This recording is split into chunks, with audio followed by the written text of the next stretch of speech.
Namaskar and welcome to this exciting episode of Sattology, debunking mythology. Sattology means science of truth, the study of truth, and mythology is opposite of that, which means science or study of fake lie or imagination. I have a very special guest today. You love him, all of you love him. Without delay, let us welcome Abhijit Iyer Mitra. Namaste. What's up? Abhijit, the recent the comedy of errors which is happening is the US is troubled with the leftist movement within the country. But it seems that they're promoting leftist organizations outside their country. What do you think? Well, it's natural, no? If you read, there's a guy on Twitter called Big Sergey Witter, after the Tsarist foreign minister. He did a thread on the Russian Revolution. And one of the things you notice about every leftist movement, irrespective of where they are in the world, their aim is to always make the situation worse and worse and worse so that they can seize power. It's standard. It's been done in every single place. Okay, in Chile, in Argentina, in Brazil, in Spain, in Russia, especially China,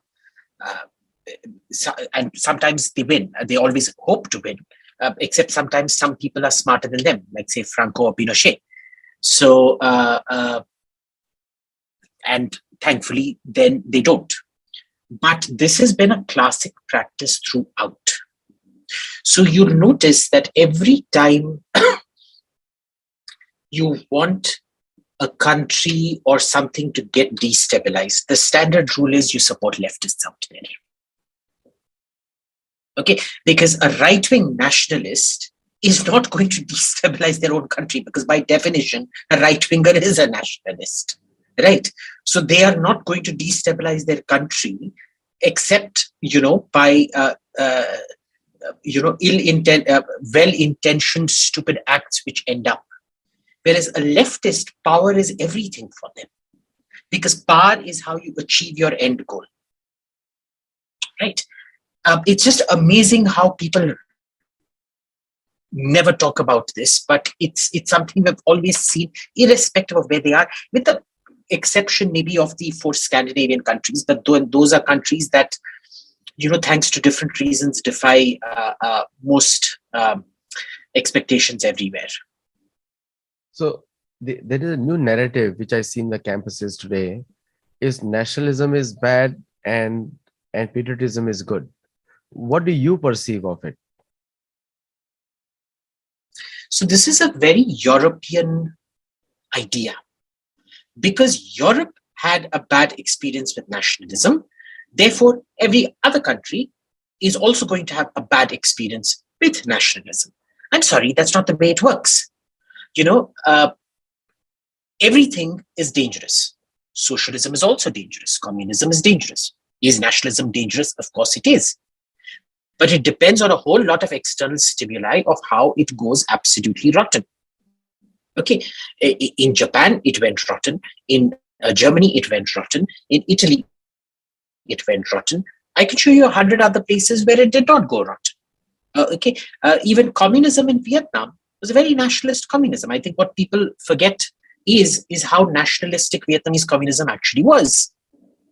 Right? So internationalism, where does it go wrong? Taiwanese nationalism, where does it go wrong? So this is the sort of belief that somehow Europe knows everything. Europe does everything first. Therefore, what applies to Europe applies to the rest of the world. No, it really doesn't. The conflict in Ukraine is primarily between NATO and Russia right now. Ukraine is just a middle of the country. So when we Ukraine is the condom. It's like Syria or Afghanistan. It's going to be a unviable society in a few years. There's nothing we can do about it, but it is what it is. So recently, we see that it's a Europe what the West thinks is right, and the whole world has to follow it, and the heavy sanctions, and there's a heavy campaign by the state departments of US, UK, and other countries, and which is just like, if you do not support us, that you're against us.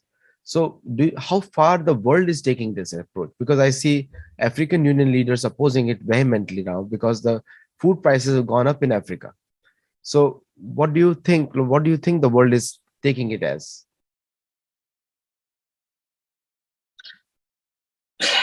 Look, the food prices have gone up for a variety of reasons.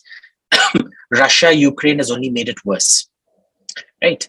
But this is what you get when you don't think through second order, third order effects. All right. Russia did something, let's oppose it. Should it be opposed? Of course it should. It's an illegal invasion. The question is, how do you end up? I agree it's a priority for some countries, but you can't end up forcibly making it a priority for every other country. Okay. They have, and this they do very well. They make everybody else foot the bill for their actions. Right? So you want to take action against Russia, by all means do so. But why pass that burden on to countries like Africa, India, and every other country on earth, which really wants to have nothing to do with this? But they've done this historically, so it's not new. It's like the sanctions play a major role in forcing other people, and that's a leverage that is being used extensively across the world.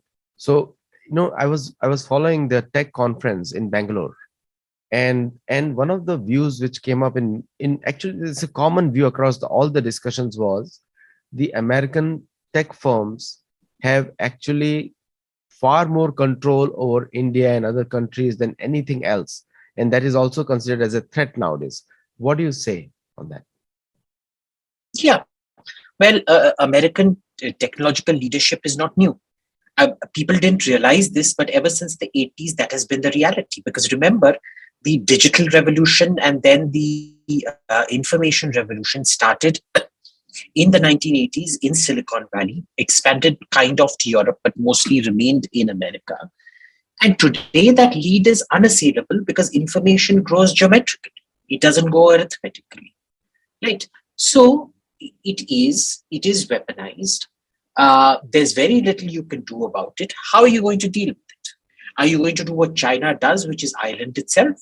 I doubt that, especially when you are so interconnected with the rest of the world. You can try. It's not going to work. So, the thing is, for small countries like India, which really don't count for much, that don't have a very big footprint anywhere, we tend to talk a lot and a lot of false pride.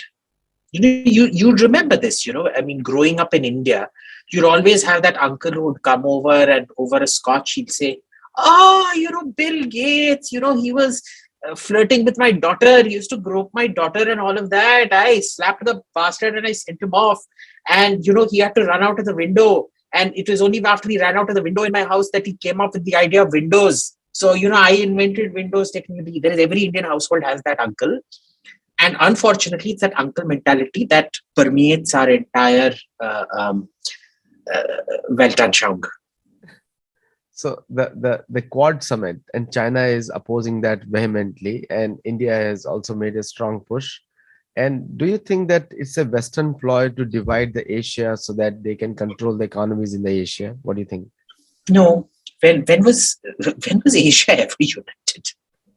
You tell me, when was it united? The worst killers of Chinese people in this century, in the past century, were the Chinese Communist Party, followed by the Japanese. The worst killers of Cambodians in the last century were the Khmer Rouge, who were Cambodians themselves. The worst killers of Indians. Everybody wants to talk about the British famines. Nobody wants to talk about how 70 years of omission have resulted in millions of unnecessary deaths in India. Remember, British famines, a few famines were forced, but most famines were a result of incompetence. We haven't seen that kind of famine-based incompetence, but you see incompetence in every other sphere of policy, which kills millions of Indians every year. So the Indian government has possibly killed more Indians in the last 70 years than the British government did in the previous 70 years. Coming to Britain, Rahul Gandhi met Jeremy Corbyn and Sam Pitroda in London, and a lot of comical comments came out. So, what is your view on how is India taking Rahul Gandhi and Jeremy Corbyn's conversation? The Congress of losers. What else can you call it? I mean, they both lost elections miserably. They both refused to path correct or whatever, to even diagnose what the problem was. So best of luck to them. It was a natural meeting, of minds. It was a meeting of minds and of success stories. Now, coming to their comments on Kashmir, because every comment on Kashmir is contested by India everywhere. So their comments on Kashmir, that Kashmir has a lot of human rights issue, and Rahul Gandhi was speaking the language of the Jeremy Corbyn in UK completely. So do people take this kind of thing seriously in India now?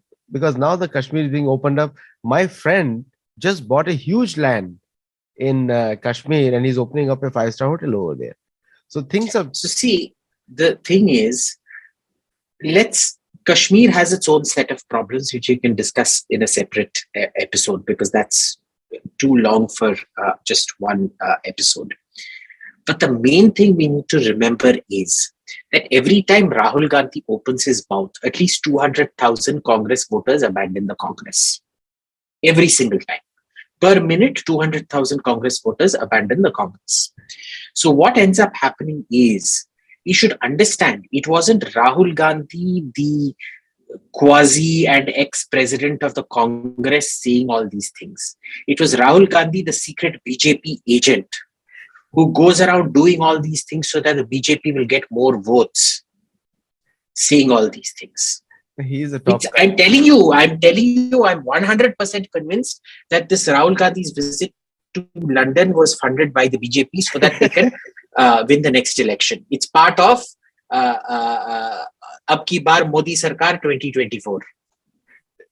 I also feel that way, because he always helps BJP indirectly. Now, coming to the international affairs. Now, recently we see American troops landing in Somalia, and the new operation has started in Somalia. And so now we have Ukraine, we have Somalia. Are there troops landing in Somalia again? Exactly. Yes. When? I didn't track this. Last week or so, something has been announced. Now, US Really? Army is going okay. Yeah. So, what do you think the African Union is going to think about it? Because African Union has become very vocal after the Ukraine, this war in Ukraine. Well, look, I mean, the African Union has its own problems, right? So let them be. I mean, they've got to do what they've got to do. I mean, there's very little one can tell Africa what to do. Sometimes I doubt they even have a common policy, because you look at the geographical regions, right? The East Coast is very different from the West Coast. The East Coast has a very different set of problems from the West Coast. Uganda, Kenya, Tanzania have a very different set of problems, say Nigeria. They're different fault lines, they're different climate zones, different issues. Congo, Botswana and South Africa, again, even within a same area, Botswana is doing really, really well. South Africa is going down the drain. Zimbabwe already went down the drain, right? South Africa literally followed the Zimbabwe model and went down the drain. So when you have such disparate, sometimes I feel the African Union is almost racist in a sense, that somehow all Black people should think alike. They don't. They're all very different histories, different economies, different geographies, different cultures, different places they've come from, different places they're going to. So anyway, look, the African Union can say what it wants. It's very limited in what outcomes it can actually effect. See, one of the things which India has been praised a lot in the West is the stability of their foreign policy. very much praised that they have stayed a course in long period of time. And where the Americans are being criticized is that their foreign policy changes with every administration. Now, Europe is now functioning as a, you use the word for Ukraine, and I would say that for Europe, and I won't say it, but you understood what I was saying. That Europe is considered like a US uses Europe for their foreign policy. So, what does the world think about that? US and Europe and I don't think that's the case with Ukraine. In Ukraine, it was actually Europe leading and America following, because a lot of Eurocrats that I know were deeply worried about the orders that their political masters were giving them. They didn't want to go in certain directions and places, but essentially the leaders were like so, how shall we put it, full of righteous indignation that they pretty much ordered the bureaucrats. And those bureaucrats, unlike Indian bureaucrats, are very disciplined. They will do what they're told to do, even if they disagree with it. So they jumped in without thinking. Is there buyer's regret? Yes, there is apparently a significant but secret buyer's regret across a lot of countries in Europe, not all, because it's a bumper for the Latvia, Lithuania, Estonia, and Poland. This is like they're like Cassandra. They can finally end up saying, see, everything we told you came true. But with others, there's a lot of buyer's regret now. But this is very much a case of Europe leading and America following. But it also teaches you why Europe should not be allowed to lead. So the Biden said in the first day of the summit, Quad, that will the US put their troops in Taiwan? And Biden said yes. And there was immediately White House said no. He didn't mean that. So the White House has to always come back and defend Biden when he makes off-the-cuff remarks. So, and it was Biden was asked twice. And he said, yes, of course, it's our commitment, it's national commitment. What do you think, what does the world think of the flip-flop between the Biden and the White House? I think the world's pretty much given up. I don't think they take him terribly seriously. Because the standards thing seems to be that there's nobody in control. When you have that kind of a wayward president, then at least the vice president is trusted to ensure stability. In this case, nobody even takes the vice president seriously. So when you have a dysfunctional president and a dysfunctional vice president, what you have is lots of power silos competing for power, and nobody knows who to talk to or what to talk to. I think we've never seen a more dysfunctional American government than this ever before. And that is what seems to worry a lot of people, the sheer dysfunctionality. One of the recent comments which I heard in discussions, many discussions happened about the sanctions power of the American economy and its impact on Indian economy. Should the relationships worsen between India and US? And there was a discussion in Bangalore. I followed it. This is the first conference I followed very closely because it was tech conference. And I heard everybody very seriously because many of them are friends over there who were leading the industry. Now, so what do you as a strategic analyst think? Because very clear message came out that the sanctions capability of the US government can be very fatal for an Indian economy in future because of the way we are dependent on it. Absolutely, but this is not new. I'm surprised that a tech conference held in 2022 came to this conclusion when it was very obvious right in 1980s that was the case. We were dependent on them even then. We've never faced the full barrage of American sanctions. We've only faced ad hoc sanctions here and there. Even when we carried out our nuclear tests, the sanctions went full blown and they were removed in about 1 year's time. Right? Now, the issue here has always been, in spite of knowing this, why does India never take anything seriously and act to counter? The shame is ours. It is nobody else's but ours. One last question comes from an audience, and it's for you, directed for you, because they see a lot of your videos, other videos also.